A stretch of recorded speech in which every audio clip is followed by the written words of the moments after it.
Bienvenidos a un nuevo vídeo, continuación de la termodinámica química, donde comenzaremos con las ecuaciones termoquímicas, definiremos las entalpías de los procesos y llegaremos a la ley de Hess. Una ecuación termoquímica es una ecuación química, donde también se ponen las fórmulas de los reactivos y los productos, sus coeficientes estequiométricos, pero aparte se ponen los estados de agregación como subíndices y entre paréntesis, y además se pone la variación de entalpía, la cantidad de calor intercambiada en el proceso. Como la mayor parte de las reacciones transcurren a presión constante, a presión atmosférica, el calor sería a presión constante y sería igual a la variación de entalpía del proceso. Esto sería, por ejemplo, una ecuación termoquímica. Aquí tenemos los reactivos, vemos que entre paréntesis y como subíndice hemos puesto sus estados de agregación. Aquí los productos también con sus estados de agregación entre paréntesis. La reacción está ajustada, aquí están los coeficientes estequiométricos y aquí la variación de entalpía, es decir, el calor de reacción a presión constante, que sería menos 890,4 kilojulios. Es importante el signo de esta variación de entalpía. Si al pasar de reactivos a productos el sistema cede calor al entorno, la variación de entalpía es negativa y el proceso se denomina exotérmico, es decir, el proceso desprende calor. Nosotros tocamos el recipiente y vemos que está más caliente. Sin embargo, si al pasar de reactivos a productos el sistema absorbe calor del entorno, la variación de entalpía del proceso es mayor que cero. El proceso se denomina endotérmico, absorbe calor y el recipiente estaría más frío.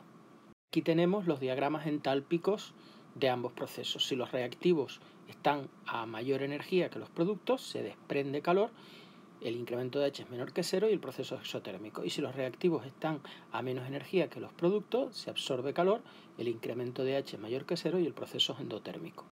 La variación de entalpía de una reacción se puede calcular restando la suma de las entalpías de los productos multiplicados por los coeficientes estequiométricos a la suma de las entalpías de los reactivos multiplicadas también por sus respectivos coeficientes estequiométricos.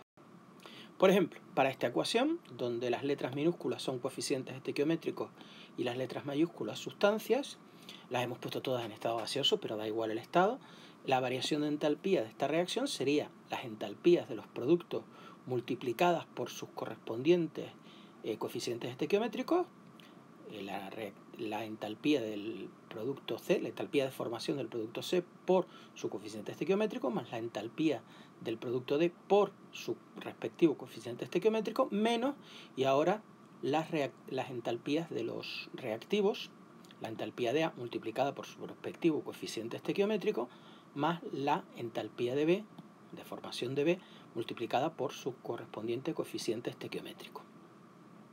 En condiciones estándar, la variación de entalpía de una reacción se denomina variación de entalpía estándar de reacción y se representa aquí con un cerito, incremento de H super cero. Las condiciones estándar son una presión de una atmósfera, una temperatura de 25 grados centígrados, es decir, 298 Kelvin, una concentración de 1 molar y una presión de una atmósfera. Es muy importante no confundir estas condiciones estándar con lo que eran condiciones normales para los gases. Recordemos que las condiciones normales para gases eran una atmósfera de presión también, pero 0 grados centígrados, no 25. 0 grados centígrados, es decir, 273 Kelvin. En esas condiciones, un mol de un gas ocupaba 22,4 litros.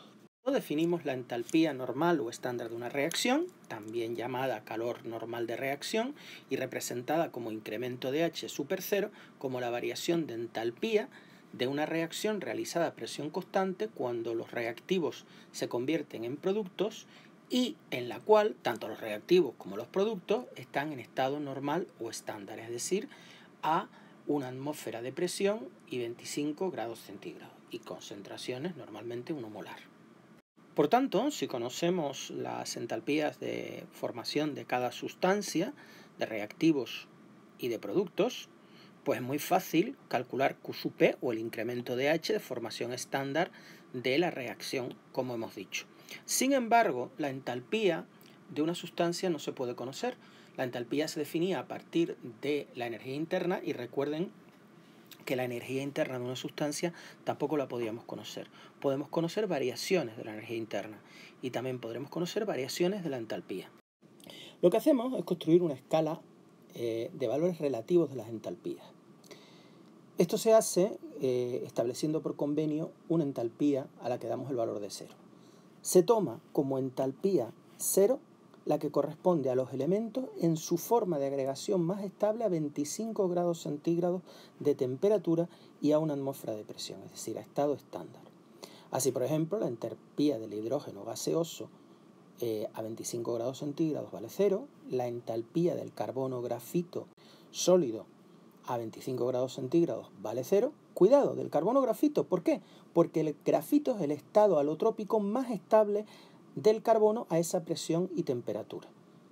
Aunque yo coja otros estados del carbono, por ejemplo el carbono diamante sólido a 25 grados, esa entalpía no será 0 porque no es el estado alotrópico más estable a 25 grados centígrados del carbono. Por lo tanto, tenemos que tener en cuenta cuál es el estado de agregación más estable, y si en el mismo estado de agregación hay varios estados alotrópicos posibles, pues aquel de todos que sea el más estable a 25 grados centígrados y una atmósfera de presión. Entonces, ese valor valdrá 0. Esto es lo mismo que hacemos cuando hallamos la diferencia de potencial. El potencial no se puede conocer, por eso al potencial de tierra le damos el valor de 0. Pero no es que el potencial de tierra, de lo que llamamos tierra, tenga un valor de 0. Es que le atribuimos ese valor relativo para poder hacer los cálculos. Aquí igual. Vamos a ver un ejemplo sencillo. Me piden calcular la variación de entalpía estándar, incremento de HR super 0, para la reacción del tricloruro de fósforo más cloro para dar pentacloruro de fósforo. Y me dan los datos de la entalpía de formación del tricloruro de fósforo líquido, que está aquí, y la entalpía de formación estándar también del pentacloruro de fósforo sólido. Bien, si aplicamos la expresión, el incremento de H será el H de formación de los productos multiplicados por sus coeficientes estequiométricos, que es 1, menos el H de formación de los reactivos multiplicado por sus respectivos coeficientes estequiométricos, que es 1 en cada caso. Bien, estos dos datos los tengo, pero si me fijo este dato no. ¿Y cuánto vale el incremento de H de formación del cloro? Pues como es el incremento de formación de un elemento en su estado de agregación más estable a 25 grados y una atmósfera, esto valdrá 0. Yo sustituyo los datos teniendo en cuenta que esta entalpía vale 0, pues me quedará que hay menos 137,1 kilojulios. Es el valor de incremento de H de reacción pedido. Otra definición muy importante es la de la entalpía de formación. Llamamos esta vía normal estándar de formación de un compuesto, incremento de H de formación super 0, a la variación de entalpía que tiene lugar cuando se forma, y esto es muy importante, cuando se forma un mol de un compuesto en su estado normal, a partir de sus elementos correspondientes, también esos elementos en estado normal o estándar. Por ejemplo, esta sería la reacción de formación del metanol. Tengo que formar un mol a partir de los elementos. Son el carbono, pues un mol de carbono sólido. Aquí hay un oxígeno, o dos. Luego tengo que poner un medio, porque tengo que formar solo un mol de metanol. Y hay 3 más 1, 4 hidrógenos. Como el hidrógeno es H2, 2 por H2 es 4 hidrógenos.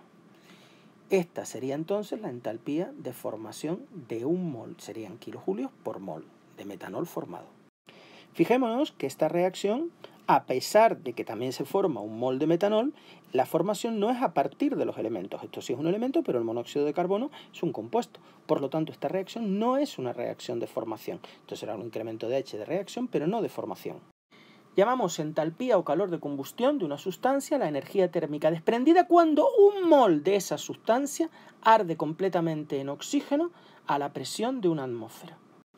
Por ejemplo, esta es la reacción de combustión del metano. Metano gaseoso más oxígeno gaseoso siempre da la combustión de un hidrocarburo o de cualquier compuesto orgánico con carbono, hidrógeno y oxígeno, CO2 y agua.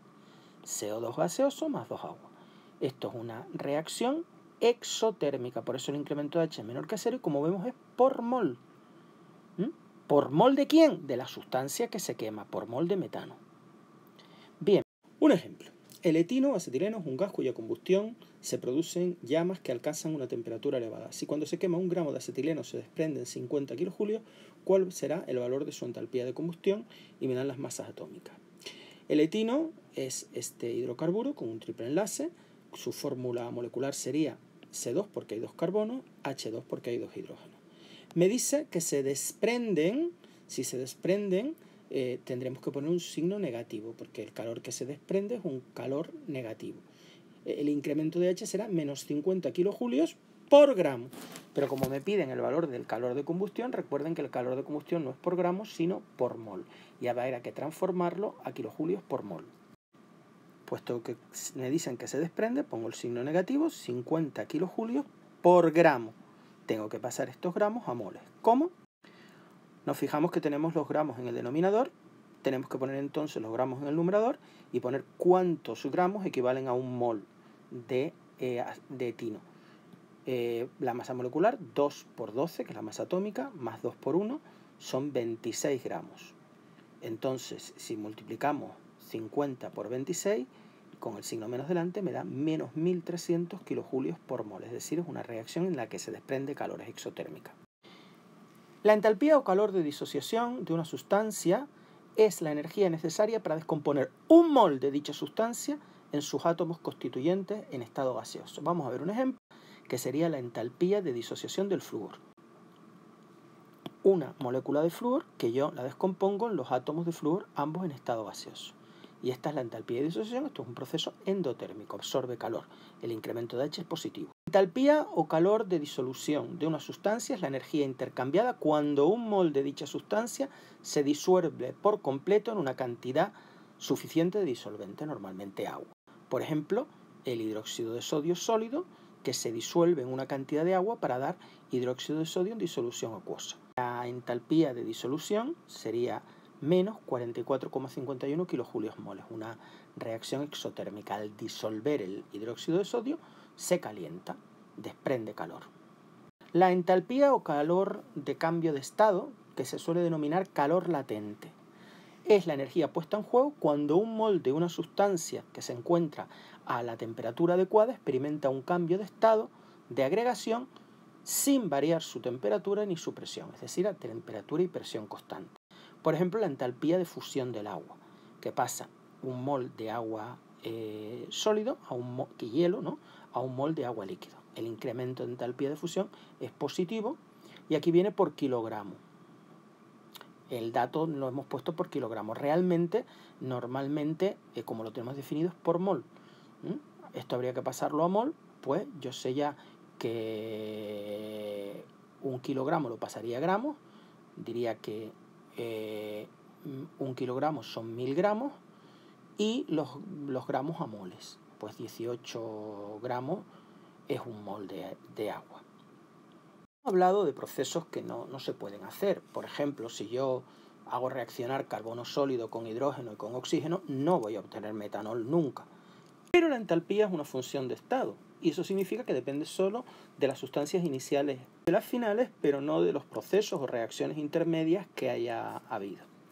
Esto tiene mucha utilidad en la práctica, puesto que permite calcular las entalpías de reacciones que no se pueden medir directamente. Por ejemplo, la combustión del grafito a monóxido de carbono no se puede hacer en un calorímetro. Si conocemos otras dos reacciones o más reacciones que sumadas den esta reacción, pues podemos obtener la entalpía de esa reacción sin más que realizar la suma algebraica de los calores de reacción de las reacciones parciales. Vamos a verlo. Esta es la reacción cuyo incremento de H de combustión quiero yo conocer, y estos son otras que sí conozco, los incrementos de H de estas reacciones. Si yo me fijo, esta reacción tiene el monóxido de carbono, que aquí está como un producto, y aquí como un reactivo. Si yo quiero pasar esta reacción de tal manera de que la invierta, que los reactivos pasaran a ser productos y el producto reactivo, el incremento de H cambiaría de signo. Bien, y esta reacción tengo el carbono sólido y el oxígeno gaseoso, que los tengo también en el lado de los reactivos. Pues lo puedo usar tal cual. Puedo poner esas reacciones. La primera, como he dicho, la he cambiado de sentido y cambio el signo. Era negativo y lo pongo positivo. Y la segunda la voy a dejar exactamente igual, puesto que el carbono sólido aparece en los reactivos y el oxígeno también. Si yo sumo estas reacciones, tendría que el dióxido de carbono, como aparece en reactivos y productos, se simplifica. Aquí aparece oxígeno y aquí un medio de oxígeno. Este un medio de oxígeno se resta aquí y quedaría un medio de oxígeno. Y aquí quedaría pues carbono sólido más un medio de oxígeno gaseoso para dar CO gaseoso. Y el calor de reacción pues también sería la suma algebraica de los calores de las dos reacciones. Y daría menos 110,5 kilojulios.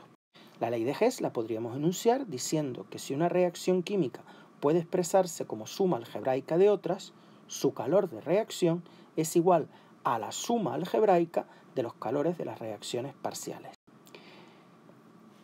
Si multiplicamos o dividimos una ecuación química por un número, también el valor del incremento de H de esa reacción queda multiplicado o dividido por ese número.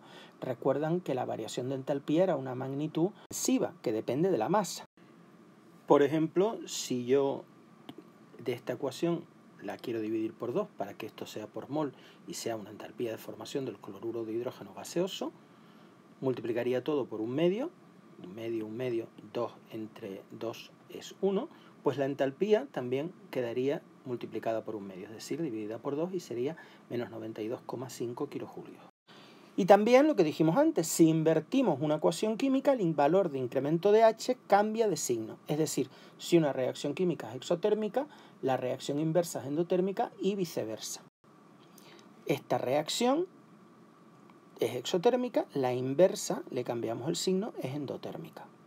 Pues muchas gracias por vuestra atención y hasta una futura ocasión.